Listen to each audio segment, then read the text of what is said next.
લેવડ દેવડ બાબતે કોર્ટ દ્વારા મકાનના સરસામાનની જપ્તી। અરવલ્લી જિલ્લાના મોડાસા શહેરમાં વર્ષો પહેલા એટલે કે એક દાયકા પહેલા 2012માં મોડાસા સહકારી પીપલ્સ મંડળી તેના અધિકારો તથા ચૂંટાયેલા પદાધિકારી દ્વારા ફડંચામાં ગયેલ તેની ફડંચામાંથી બહાર કાઢવા માટે મોહમ્મદ ઇદ્રીસી શદા નામના વ્યક્તિએ બેંકની શાખા બચાવવા માટે ચેરમેન, જેનું નામ મોહમ્મદ સદીક સુલેમાનભાઈ દાદુ, તેઓને બેંકની તથા તેમની પોતાની શાખા સાચવવા માટે મિત્ર વર્તુળ તથા ઇદ્રીસી સદાએ અંકે 8 લાખ રૂપિયા ઉછીના પેટે આપેલા હતા। તે આજ દિન સુધી પરત કરેલ ન હતા, પરંતુ પ્રોમિસરી નોટમાં આ પૈસાનું વર્ણન કરી આપેલ હતું। તેના આધારે ઇદ્રીસી સદા દ્વારા કોર્ટથી લઈ હાઈકોર્ટ સુધી લઈ જઈ માલ મિલકત જપ્તી વોરંટ લાવ્યા હતા, જે આજરોજ કોર્ટ અને પોલીસ કર્મચારી દ્વારા મકાનના માલ સામાનની જપ્તી કરવામાં આવી હતી।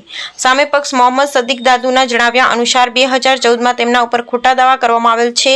તે પોતે તેવું જણાવી રહ્યા છે કે તેમણે મારા નામની ખોટી પ્રોમિસરી નોટ બનાવી, જેનો સરકાર દ્વારા FSL રિપોર્ટ પણ ખોટો આવેલ છે, જે પણ કોર્ટ દ્વારા માન્ય રાખવામાં આવ્યો નથી।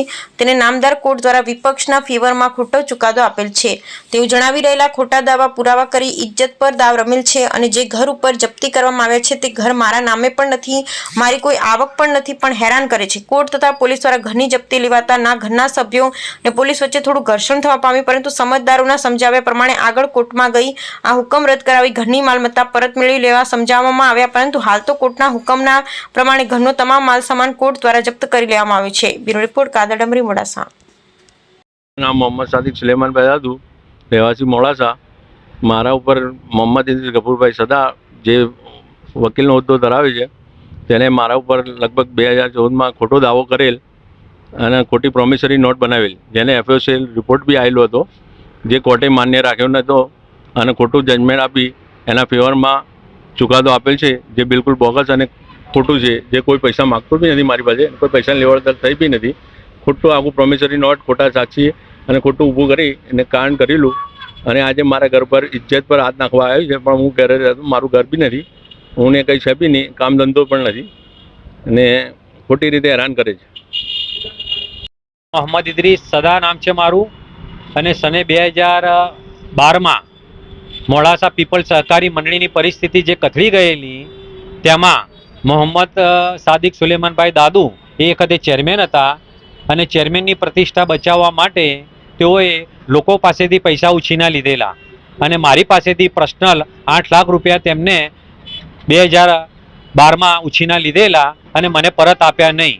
એટલે સને 2014માં મેં મોડાસા સિવિલ કોર્ટમાં 8 લાખ રૂપિયા વસૂલ લેવા માટે દાવો કરેલો। એ દાવો મારી ફેવરમાં આવેલો, હું જીતેલો। ત્યારબાદ આ સાદિક દાદુએ સેશન્સ કોર્ટમાં અપીલ કરેલી, અપીલમાં આ હારી ગયા। ત્યારબાદ ગુજરાત હાઈકોર્ટમાં એમને ફરી અપીલ કરી, તેમાં પણ ગુજરાત હાઈકોર્ટે મારા 8 લાખ રૂપિયા તથા વ્યાજ સહિતની રકમ કુલ્લે 12,75,000 રૂપિયા વસૂલ લેવા માટે 8 વીકનો જે ટાઈમ આપેલો, 8 વીકના અંદર 12,75,000 કોર્ટમાં જમા કરાવવાના હતા, તે તેઓએ જમા કરાવ્યા નથી। એટલે કોર્ટે, મોડાસા સિવિલ કોર્ટે તેમના મકાનની, તેના સરસામાનની જપ્તીનો જે ઓર્ડર કરેલો છે, એ ઓર્ડરના અનુસંધાને આજરોજ હું સાથે રહી પંચોના માણસો અને કોર્ટના માણસો સાથે આ જપ્તીની કાર્યવાહી કરવા માટે આવેલ છીએ ને હજી સુધી જપ્તીની કાર્યવાહી કરવા દેતા નથી અને મહિલાઓને આગળ કરી અને કોર્ટના માણસો સાથે પણ અસભ્ય વર્તન કરે છે, જેથી કોર્ટના માણસો પોલીસ ફોર્સ મંગાવવાની કાર્યવાહી કરી છે અને અત્યારે કાર્યવાહી કરવા દેતા નથી આ લોકો।